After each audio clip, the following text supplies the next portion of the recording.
Hello and welcome to the SpeakEasy. My name is Paul Feasy, and tonight I'm joined by Glenn Scrivener. How are you doing, Glenn? I'm very well, thank you. Yeah, looking forward good. to tonight. Yep, good. Had a nice week? Yeah, had a great week. Went swimming with the kids on the weekend. Very nice. Yep, dunked them in the pool many times, and they didn't hate it by the end. So that was a win. That's I good. thought. It's a good positive. Good. Yeah. Nice. And we haven't got Nate with us tonight. Not because he's going to turn up halfway through, like Glenn did last week. He's actually not here. Because he's actually having some time off with the family. So if you are tuning into the Speakeasy because you just love to hear Nate's wacky conspiracy theories, I'm afraid you'll be out of luck this week. There'll be no Nadal cabal. No. Or was there another one last week? I swear there was another one that came up, something slightly different. Yeah. It was world building. These conspiracy things are just going out and out, yes, aren't they? So yes. it all started there. But so whatever crazy stuff we come up with tonight, we can just pin it on Nate. And just say, I think Nate was whispering earlier. Yeah. Yeah. Well, we are gonna keep talking about controversial things, though. We're not ones to shy away from controversy here on the Speakeasy, and we're kind of happy to jump in and stir the pot on things. And at least one of tonight's topics is potentially a little bit controversial. A little bit. Yeah. 'Cause I suppose over the last few weeks, when we've talked about Novak Djokovic and all the things there to do with vaccines, a couple of things that came up a number of times was to do with vilification of the unvaccinated. Right. And people kind of said, we need to hear some more about this. Don't drop the ball on this, guys. And we still don't really know what exactly... which ball and in which direction. Where we're supposed to be dropping it or not. Yes. Advancing the ball, yeah. But a lot of what we're talking about tonight kind of came off the back of a tweet that you put out. Yes. It wasn't this week, was it? It was within the last 7 days or so. Yes. Yeah. Do you want me to put the tweet up? Do we have it? We do have the tweet, I think. So this is the tweet Glenn put up. Okay, read it carefully. Yeah. Some people did not read the tweet carefully. So Glenn just said the Christian position is to be anti-vax. Or did he say that? No. Hope easy. No, he didn't say that. He said the Christian position, as it says on the screen, is to be anti-vex. Vex. So, and that's not just me trying out a New Zealand accent. No. So what are you banging on about, Glenn? It's a pun for a start. Okay, good. Thanks for letting us know. Based on the idea that let's not be vexatious about this. Let's not be ourselves. What does that mean? Overly vexed by the issue, overly worried, fretful about the situation, and overly contentious in the ways that we want to set up the different camps. But of course, that is what the whole issue of vaccines has become. I think it is the most fractious issue in the world at the moment. Yeah, currently, I would say that's probably the case. It's redrawing the map on other global divides that we've had. So there are other kind of culture war issues that have been bouncing around for quite some time now. And it's just interesting that vaccines has now revealed fault lines between people in perhaps a surprising way, or perhaps not a surprising way. But it has tended to be, there's the Australian pastor and writer, Mark Sayers, who kind of goads his more conservative American listenership by saying, Australia, being more pro-lockdown and more pro-vax, Australia tends to be the more pro-life position, whereas American conservatives, says Mark Sayers, they're more pro-choice. Right. Okay. Which is an extremely... he's quite an ironic kind of guy, usually, but that's quite a dynamite way of putting the situation. And there's all sorts of differences in the two issues between abortion and vaccines, all sorts of issues. But in terms of the highest values that people hold, what we're finding is in the vaccine resistance, a huge value placed on individual liberty and civil liberties, and what really the government's going to tell me what I put into my arm, really? And so bodily integrity sometimes completely becomes like this massive issue, and my body, my choice. Yep. Right? Sure. Becomes a really dear value that the vaccine-resistant kind of hold on to. Whereas on the other side, there are those saying, hey, we're all in this together, and for the preservation of life, then you limit your freedoms, don't you? And you have a sense of community and that sort of thing.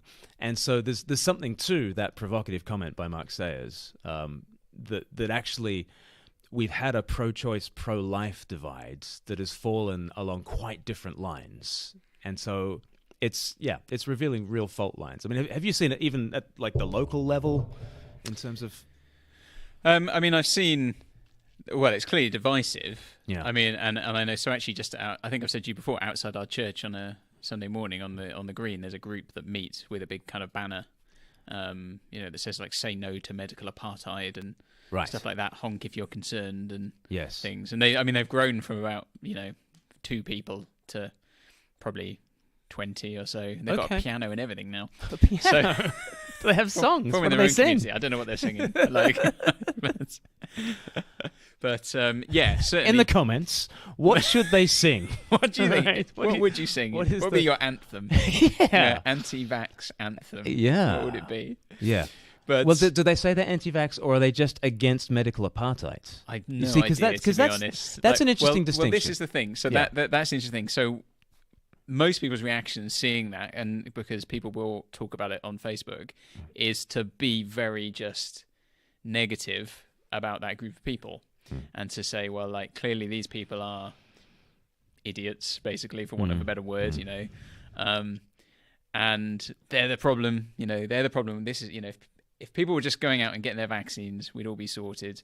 And so it's not a gracious conversation. And I'm not talking about Christians here. I'm just talking about all kind of things going on Facebook. So it's not a gracious thing. But you see it on Facebook or Twitter in any thread about this, don't you? That there are people who are just chiming in and are very, very aggressive on both sides, actually, towards each other. Yeah.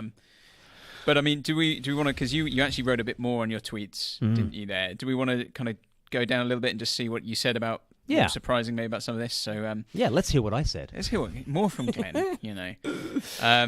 So there was our initial tweet. There was Christian positions to be anti-vax. Yeah.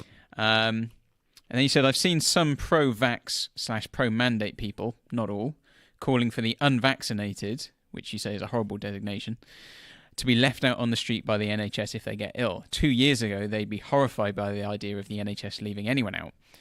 Often the same people who hate to divide the deserving from the undeserving poor have begun to do precisely that when it comes to vaccine status, and to do it with wide-eyed, self-justified zeal, pro-vax and pro-vex at the same time. Yeah, and I've definitely seen that. And I've definitely seen people who, 2 years ago, if you'd said to the very same person, and you say, all right, the NHS should not treat the morbidly obese, because they've made their choice, right? And they've become more medically vulnerable.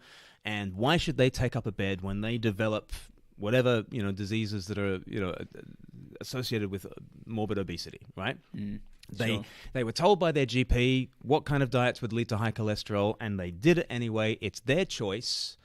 And why should they take up a bed when a deserving person gets ill, right?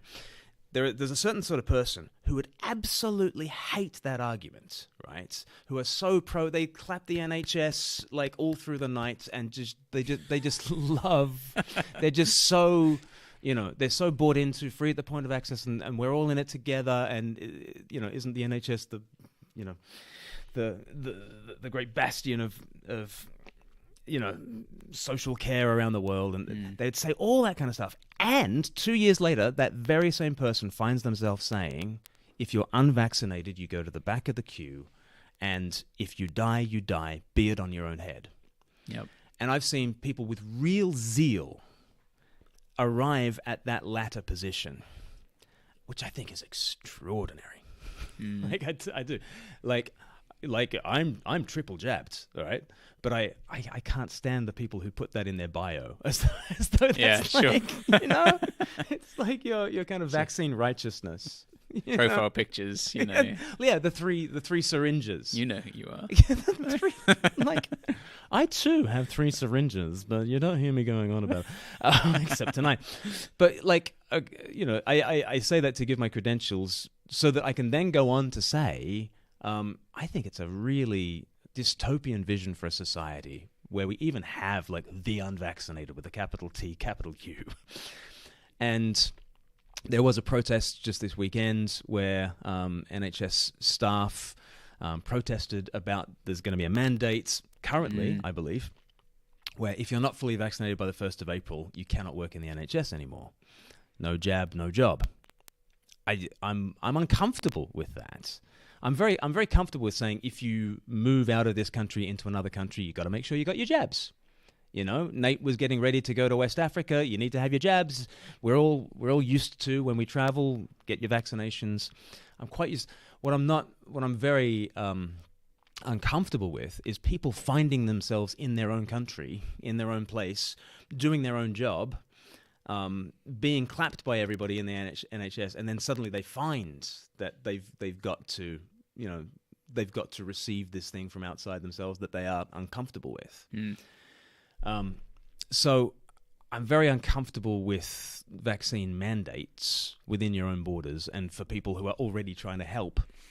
That's a helpful distinction because actually, as we talked about this a little bit earlier, we said, I think we sometimes find it hard to distinguish that, don't we? That we think if you are anti a mandate, you must be anti-vax. Yeah. But those two things don't necessarily go together. They might do. They don't. But they don't. But things get so blurry because at that same protest where there were NHS workers saying, hey, we're in it together, we're trying to battle COVID together, they, in some senses, joined forces with, and in other ways, anti-vaxxers kind of were part of that protest as well. And so they form a coalition, they form an alliance. And so it just becomes really difficult, as it does in every culture war. There come these surprising alliances. And so then what does it mean to be not necessarily anti-vax, but anti-vex? Yes. What's that all about? I think it's being able to see things from the other side. Amanda Kay had a great line. She says, there is no correct position, only a correct position of the heart. Humility, mercy, and love towards those the culture war would have us view as enemies. So I think that's absolutely right. I think it's incumbent on me as someone who is thankful to God for vaccines and can see the huge benefit that there is, not only for COVID, but for measles and polio and all sorts of things. Our life expectancy would not be what it is today. Our lives would not be what they are today without the blessing that God has ultimately brought through advances in science of vaccines. But it's incumbent on me to put myself in the shoes of someone who says, you know what? It's a disturbing world where the government requires you to take something into your body that you don't understand, and even very, very clever people don't quite understand. And if you do not, you're out on the street. That does have the ring of a science fiction dystopian novel to it. Yep. On the other hand, I think if you are very vaccine hesitant, I think it's incumbent on you to read the science from sources that are beyond the echo chamber. And I know many will listen to this and they'll say, look, I do read the science, and what you don't understand is this, and this.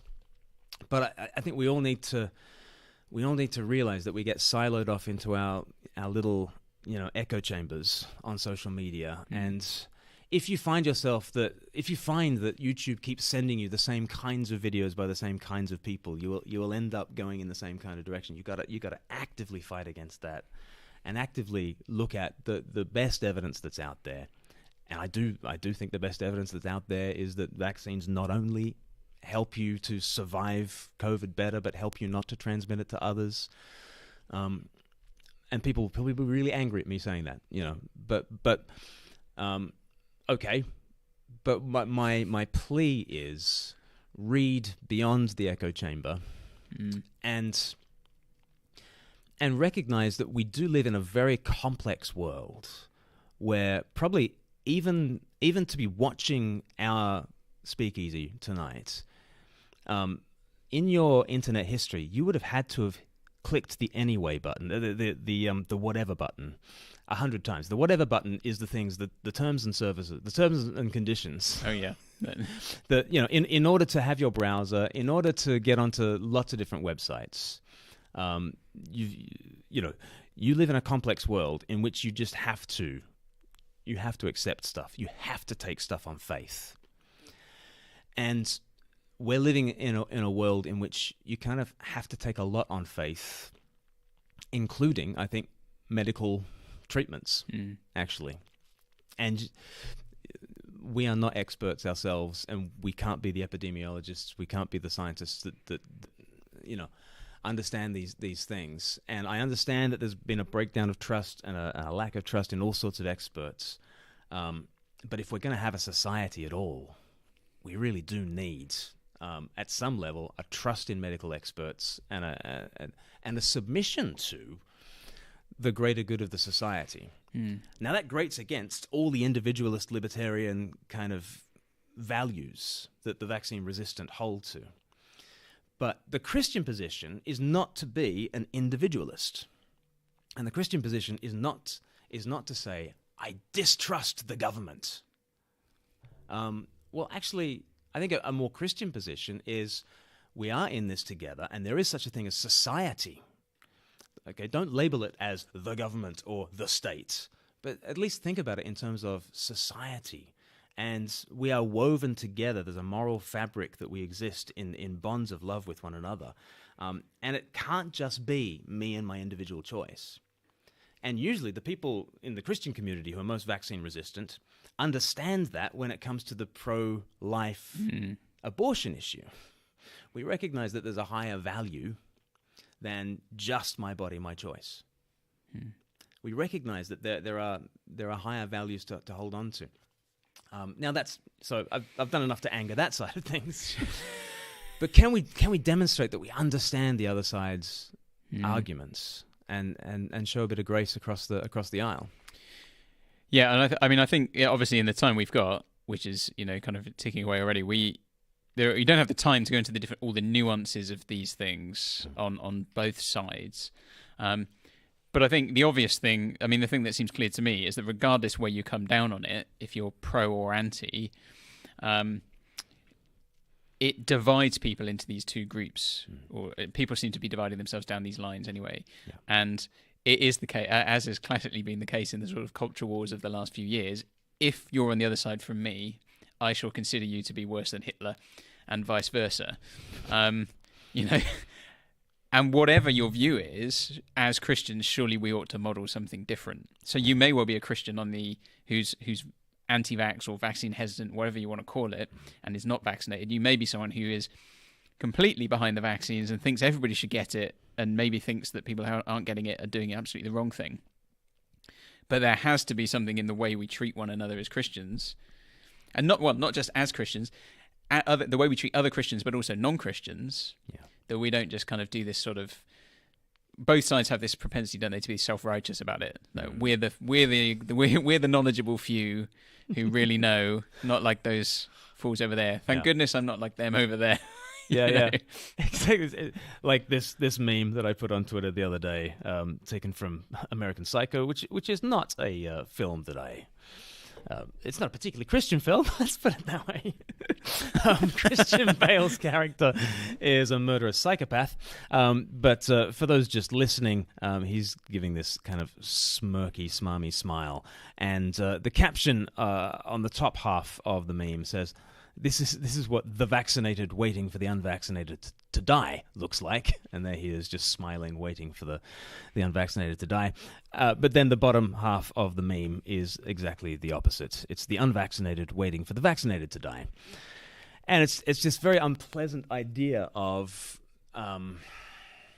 so deriding the other side and so thinking that you have the secret knowledge. So like the unvaccinated have the secret knowledge to know that the vaccines are doing more harm than good. And then the vaccinated, knowing that they have the truth and that those poor rubes, the unvaccinated, and then wishing the other side harm. And people are wishing the other side harm. Man, we got to watch that. But church is a place where I think the two sides can actually coexist.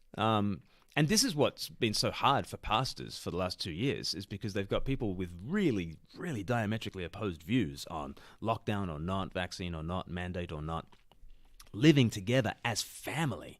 And that's hugely difficult for pastors. But it's also really suggestive of hope. Like, can we build communities where, last Sunday, within the two people I spoke to back, one of them spoke at me with a mask about, I cannot understand why people walk through the shopping center without masks. It's like it's biological warfare, and what are they thinking? And then the very next person is totally anti-mask, and Yep. And these people are sitting side by side in church. That's really difficult, but it's also really hopeful. Can we be a place where we build a community, where we reach out across the aisle and, let's just take communion together, eat and drink together, and maybe we can discover that the other side is not the enemy. Yep, absolutely.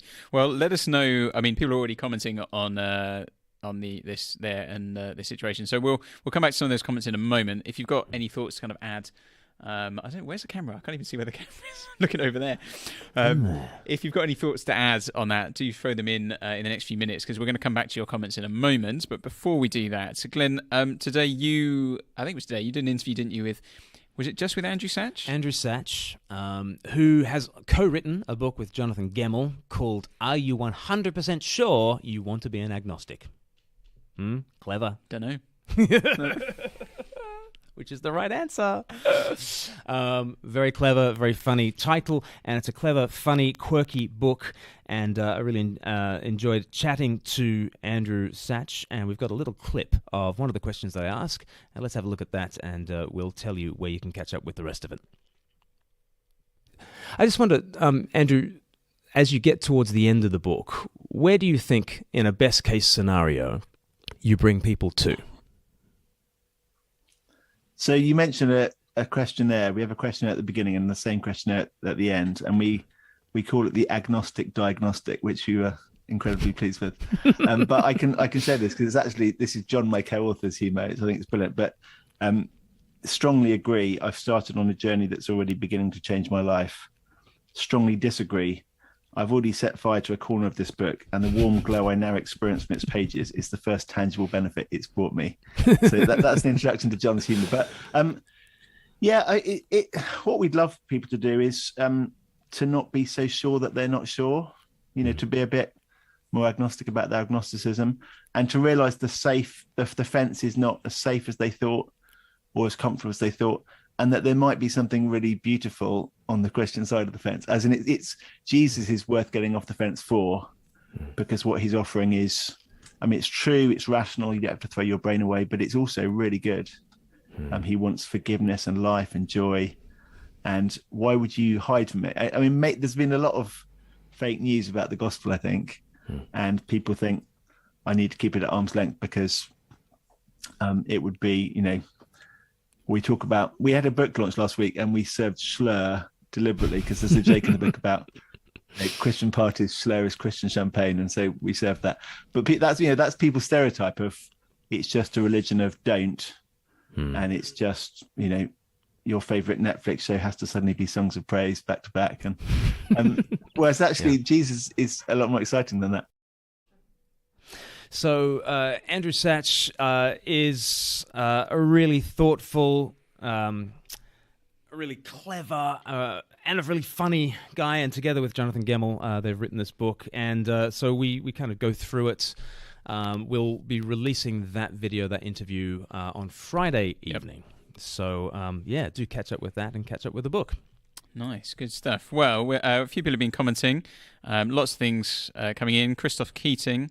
So one of the things you said, Glenn, was someone might say on one side, well, my body, my choice. Yes. And Christoph said, we recognise that the body of the baby is a different body. Yes. And he said, my body, my choice may be an argument for suicide, but not for abortion. A baby is another body. Yes. Yeah.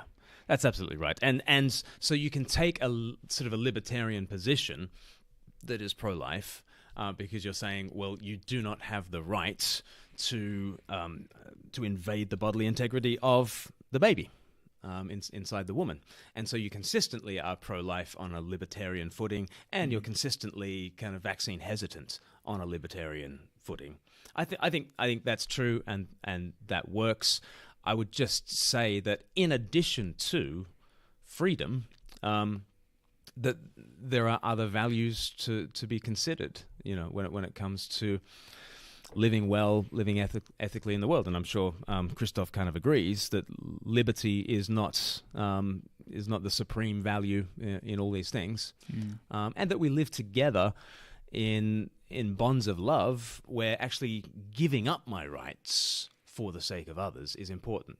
So Paul does that really fascinating thing in 1 Corinthians and elsewhere of maintaining he has certain rights precisely in order to give them up. And Christoph also sort of talks about, what about the science about mask wearing? It seems to flip-flop, and, can you show me good reasons why I should wear a mask outside? I really can't show you any good reasons why you should wear a mask outside. And there has been a lot of nonsense spoken during this pandemic, a heck of a lot of nonsense. Yeah. Has anyone said to wear them outside? Yeah.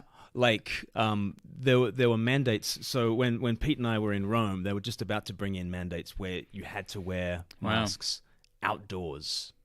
It's when I see people wearing them in their cars by themselves. That does make me chuckle a little bit. I do feel a little bit self-righteous at that point, though, if I'm honest. Thank you, I'm not like them. Right. But at that stage, can we both chuckle and say, "Oh, for goodness sakes, I'll wear the mask"? And and the way Paul he lays out his rights, he lays out what the strong Christian feels about Sabbath and about eating the right sorts of food and all that kind of stuff. But then at the end of it, he says, "Although I'm free not to do any of this stuff, I'll keep kosher for the rest of my life if it helps preach the gospel." And I think we should have that kind of mentality as well. Yeah, Carol Donaldson just said, sacrificially giving up one's rights is such a foreign concept in our narcissistic society. Yeah. And, that's obviously absolutely true, isn't it? And I mean, I think if you're talking about Paul there, saying about laying down I have rights, I lay them down. But, and I always think of, Jesus is the one ultimately, isn't he? He doesn't cling to the equality he has with the Father, but he steps down. Yeah. He's the one who is prepared to lay down his rights for the sake of others. Yeah. Now, what we think that might all look like, there's discussion to be had there, but I think right at the heart of the Christian message there is that, isn't there? And Jackie Knowles says yes in Spain too. I take it Jackie's referring to masks outdoors. It's just interesting sort of temperamentally how different countries have handled this, and some people are just like, yeah, okay, the government tells me what to do, whatever. And one word that I would say is that I've been pretty I have kind of smirked and smiled and kind of shrugged my shoulders at so much of what governments have said over the last 2 years and so much of what scientists have said, and thought, I don't think is this really? But there's a way of saying government is overreacting. Government is totally overreacting. Where you're the one who's overreacting, right? There are some people who are just like, "Oh, we've locked down far too hard, and all these different rules and regulations. We've gone far too hard on the rules and regulations. They're overreacting. They're hysterical. They're hysterical." I think you're hysterical at that point.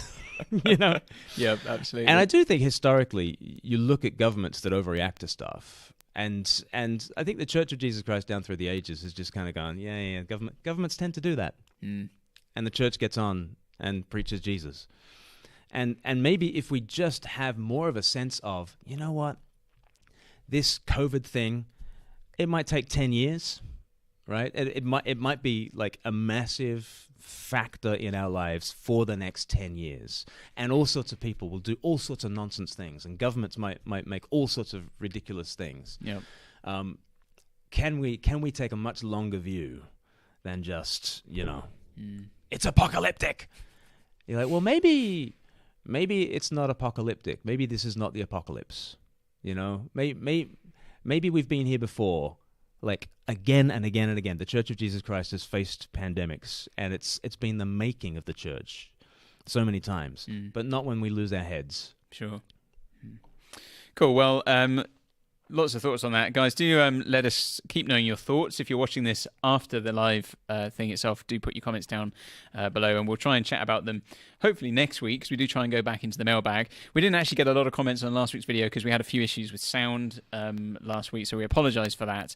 But we did get a lot of comments because last week we showed the new Foundry video, which was also put out as a separate video, and a lot of people have been enjoying that, from Thomas Thorogood, who made that for us. I've said some nice comments about that. John O'Miles said, "Great work, Speak Lifers. I enjoyed the humorous take on it all. Highly recommend the Foundry for any Christian creatives."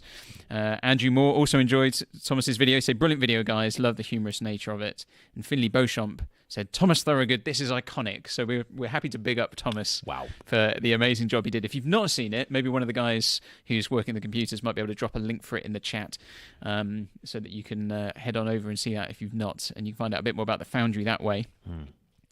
One of the comments we did have last week, though, was about the film that we discussed, because we're trying to discuss a film every week. And it has to be a link to the previous week, has to be over 10 years old. We've already talked about The Green Mile, and last week we looked at The Road to Perdition, and Josh Lucas was kind of hoping, he said The Green Mile and The Road to Perdition also share the composer Thomas Newman. This could be a great link to Finding Nemo next week. So of course today we're talking about The Talented Mr Ripley. The Talented Mr. Ripley, obviously. We're not talking about Finding Nemo, much as we would love to. Yep. But Glenn, you have decided, because it was kind of your choice this week, pick a film. Although Nate foreknew what I was going to choose, so was it really free? Yeah, that's true. Nate, I'm not saying Nate's omniscient, but he was able to guess. I so wanted to fox him because I thought I could go. So Jude Law, I could go to Gattaca. I thought I wondered if you might do Gattaca. Yeah, interesting about a sort of a dystopian future about genetic engineering. Or I could have gone with Sam Mendes's first film, which is also his Oscar winner, American Beauty. But instead, I went for The Talented Mr. Ripley, which we watched again this afternoon. You watched it for the first time? Yeah, I'd not seen it until this afternoon. So, what did you make of it? I enjoyed it. I mean, it's not like an enjoyable film in the sense of, it's a kind of movie blockbuster type thing like that. But it was interesting. There's a lot going on in there. I mean, do you want to sum up for people a kind of rough idea of what the film's about? So, Matt Damon plays Tom Ripley. Matt Damon, who has to go and, like right from the very first scene, we see Matt Damon is an impersonator. Matt Damon he's a piano tuner who has designs on being a pianist. But he's very good at mimicking people. He's very good at copying their accents, copying their signatures, and that sort of thing. And somehow he wangles the job of going to Italy to track down the playboy son of a big shipping magnate. And the son is played by Jude Law, and so that's the link back. Link back to Perdition. Perdition. And Jude Law is there with his girlfriend Gwyneth Paltrow, and they are living the life of Riley. They are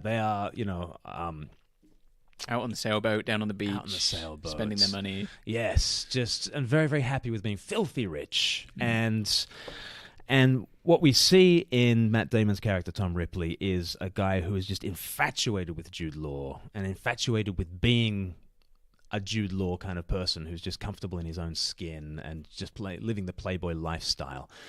But increasingly, Matt Damon has to lie in order to gain the confidence of confidence of Jude Law, and in order to live this kind of new life.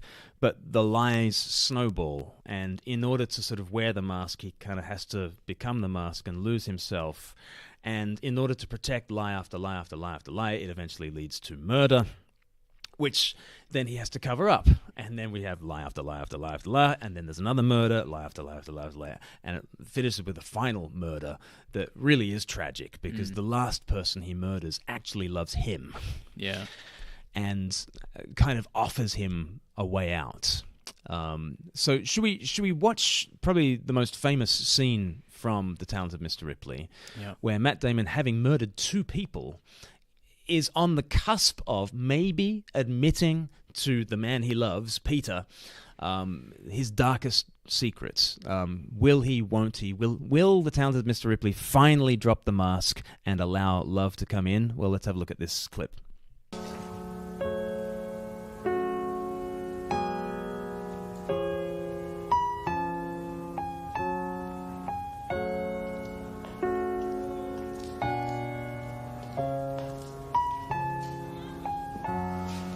believe that letter, do you? Dicky's letter. Do you believe it? I don't know what to believe. You imagine though if you did kill Freddy, what that must be like? Just to wake up every morning, I mean, how can you? Just wake up and be a person. Drink a coffee. Well, whatever you do, however terrible, however hurtful, it all makes sense, doesn't it? In your head. You never meet anybody who thinks they're a bad person. No, but you're still tormented. I mean, you must be. You've killed someone. Don't you just take the past and put it in a room in the basement and lock the door and never go in there? That's what I do. God, yes. And of course, in my case, it's probably a whole building. And then you meet someone special, and all you want to do is toss them the key. Say, open up, step inside. But you can't. Because it's dark, and there are demons. And if anybody saw how ugly it is.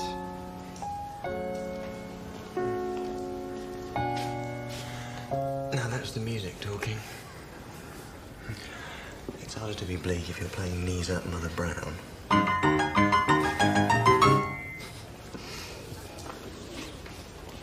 I keep wanting to do that. Fling the door open. Just let the light in, clean everything out. If I could take a giant eraser and rub out everything, starting with myself. The thing is, Peter, if...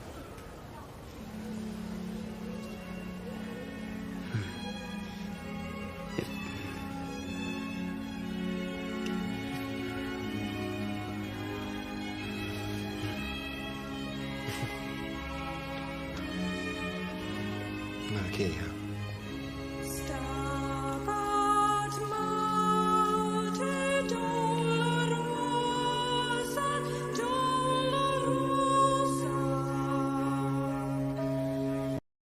So there we have it. Matt Damon wants to toss the key to Peter, someone who he is starting to love and who he thinks loves him, and because that's what he does with the past. And don't you just take the past and put it in a box in the basement and lock the door and never go in there? That's what I do. And then you meet someone special, and all you want to do is toss them the key, say, step inside, but you can't because it's dark and there are demons, and if anyone saw how ugly it is... It preaches, doesn't it? Oh, yeah. mean, that's like what would you use this as an illustration of? Well, it made me think of the verses in John 3 about everyone who does evil hates the light and will not come into the light for fear that their deeds will be exposed. But whoever lives by the truth comes into the light, so that it may be seen plainly what they've done in the sight of God. Wow. But yeah, I mean, you can see this thing, isn't there? There's this sense of there's an awareness there of the evil within, that the evils he's committed, but yet there's that inability to let it actually be shown. So he wears this mask the whole time. You know, he wears various masks throughout the whole film, doesn't he? Tom Ripley is a mask, really, as well. Yeah. You know, even his own self is the mask, let alone when he's pretending to be Dickie Greenleaf or whatever. Yeah. And of course, you know, we all wear these masks, don't we? We're all hypocrites. You know, even when we're being kind of ourselves, none of us is really putting on display everything about us for the world to see, because we fear if people really knew what we were like on the inside, well, would anybody actually want anything to do with us? Yeah. But what it made me think of as well was there's that bit in the liturgy, isn't it, where it says, Almighty God, to whom all hearts are open, all desires known, from whom no secrets are hidden. You know, that actually all those things that we might hide away from the world, of course, God sees. Yeah. And yet, whilst we were still sinners, Christ died for us. Yeah. You know, it's interesting as well, like when you were saying about when you get to the tragedy of the film, is that there is the one who loves him, and he kills the one who loves him. Yeah. Who could possibly, in some sense, maybe set him free. Right. Which, like, I swear that might tie into something. But it's the photo negative of the gospel, because literally, as the person who loves him is telling him all the things he loves about Tom Ripley, Tom Ripley is crushing him to death. Yeah. Right? He says, Tom is talented, Tom is tender, Tom is beautiful, Tom is a mystery, Tom is not a nobody, Tom has secrets. And the genius of the film is that we don't see this, we only hear this murder scene. But what Peter doesn't realize is that Tom is actually crushing the life out of him, even as Peter is giving him grace. And so, Peter is this kind of Christ figure who could see him all the way to the bottom and still love him to the stars. He could be the light that is the best disinfectant for all the evil that's in the basement, and Tom will snuff out the savior. You're like it's so hopeless. It is very bleak. But what's fascinating about all these kind of crime novels is how the hero is the anti-hero, but you're still rooting for him. It kind of always happens. You've got this anti-hero who's trying to get away with murder, and you find yourself wanting him to be able to outsmart the police. Yeah. And there's a massive part of you that's like, oh, don't turn that way, Tom, you'll get caught. Go this way. And like, oh, am I on? Whose side am I on?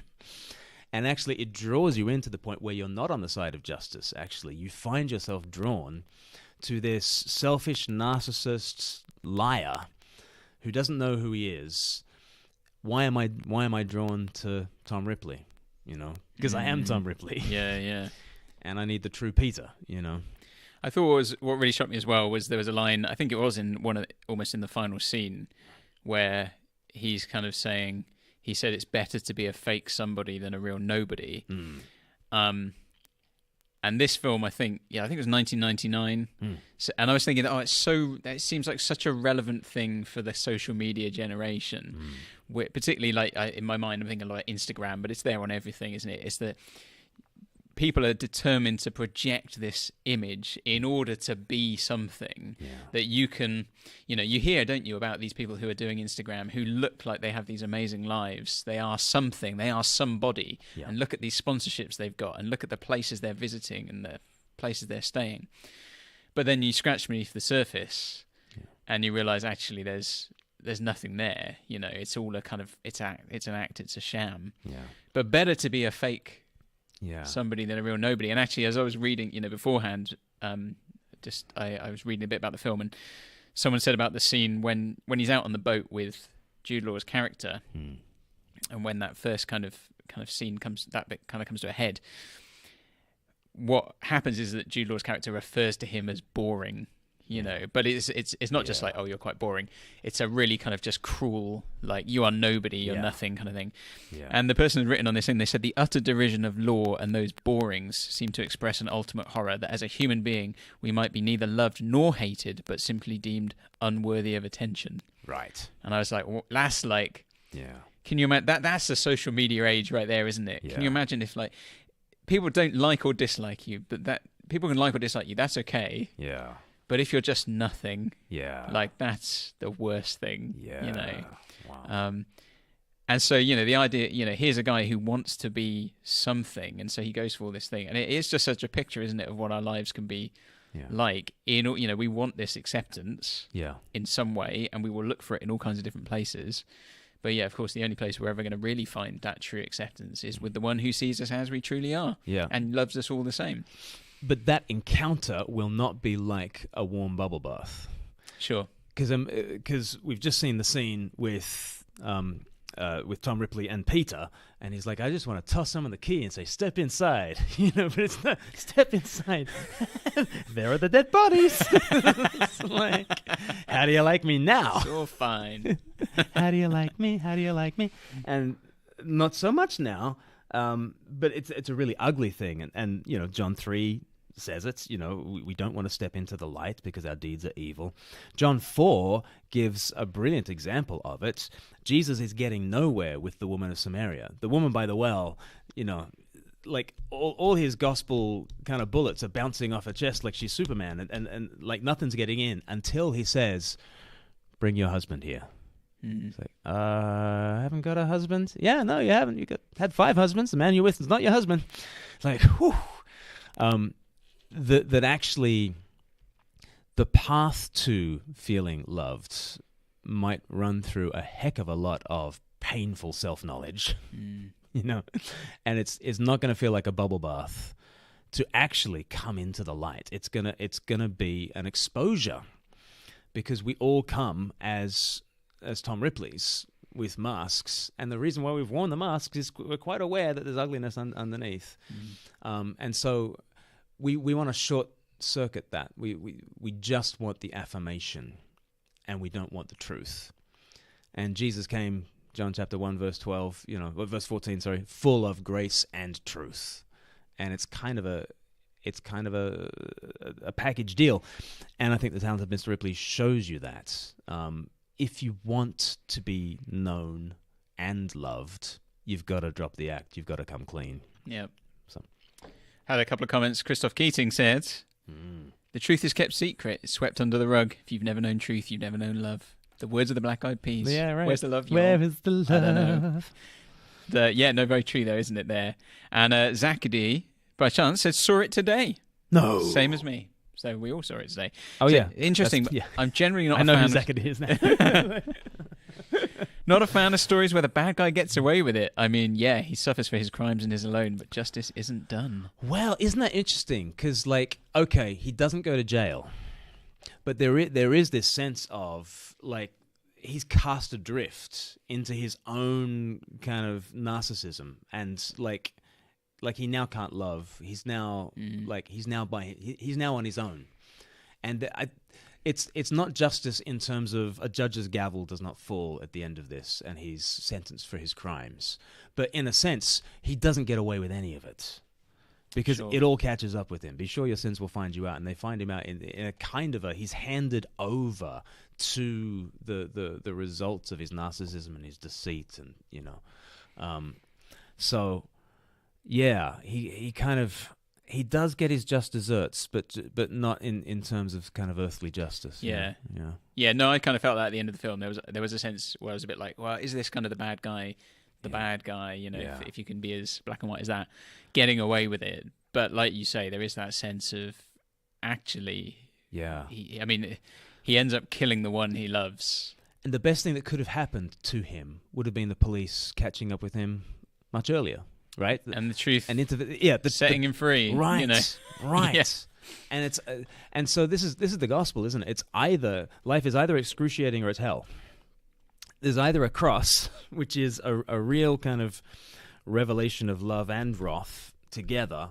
Here's grace and truth coming together. It's an intervention, and it's not pleasant. But if you don't have that intervention, you continue on in the self-deceit, and it's hell. So yeah, there's not an intervention earlier, but in some ways that's even worse for Tom Ripley, because there might be hope for Tom Ripley if he goes to jail, and because throughout the film there's mirrors all the time. Yeah, always mirrors, and he's always looking away from the mirror, always looking away from the mirror, always dodging the reflection. So in a sense, the most hellish thing that could happen to him is for consequences not to come into his life, and for him to be left with himself, which is what it's just such a hopeless ending. Yeah. So really good choice though. Oh, well, thank you. I enjoyed is a strange term for it, but I did kind of enjoy watching it and the comments about it. Who should we go next? Because Nate gets to choose next week, doesn't he? Nate gets to choose. But last week you announced what you're doing, but obviously Nate's not here, so you can't tell us what he's going to go for. We do have Philip Seymour Hoffman in the film, so that opens Gwyneth up. Paltrow. Okay. Next week we talk about sliding Shallow doors. Hal. Shallow Hal. There's a redemptive arc. Who knows? Yeah. So, but hopefully we'll have a good one for next week as well. Do let us. Some of you guys are already commenting down there. Do let us know if you've seen it. Let us know some thoughts on Talented Mr. Ripley. Let us know some other films, because I'm sure Nate wouldn't mind some suggestions as well. Remember, it's got to be linked to this film in some way, so it can have the same actor, or it doesn't have to be an actor. It could be same director. It has to be more than 10 years old. And also, it can't be another Jude Law film though now, can it? Because we've done 2 in a row, so you can't have the same link. twice. Phew. So it has to be, yeah, what we're going to get next? The holiday or something. Please. Another hellish movie. Great, guys. Thank you so much for joining us, and thank you for all your comments as well.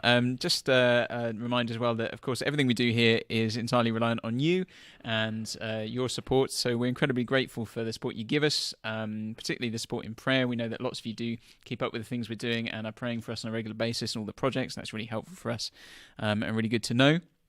A real encouragement, but we're also thankful for those of you who give, and if you are interested in supporting Speak Life, you can head to speaklife.org.uk/give, and there are a couple of different ways to give on there. It's all kind of laid out for you, and if you do that, what's the perks, Glenn? Well, you get onto the Discord server, which is like a Facebook group, but like really kind. Less abusive. Far less abusive, and you get access to the team and can ask questions and all that kind of stuff. And there's a few kind of exclusive content there as is well. Exclusive there's a bit of exclusive content on there as well. So it's a kind of growing community. So we'd love you to join us there. Mm-hmm. So yeah, if you are able to give, we would be incredibly grateful for that. Glenn, anything else to add? I think you've done a tremendous job, Paul Feasy. Thank you. So do I. It's been great. Cheers. Well done, you. Lovely. Thanks, Glenn, for all your thoughts, and hopefully we will not go away feeling vexed. No. We will be anti-vex on That's all of right. this. Great. Guys, thank you so much for joining us. We will catch you next week. But God bless. Bye-bye. Bye-bye.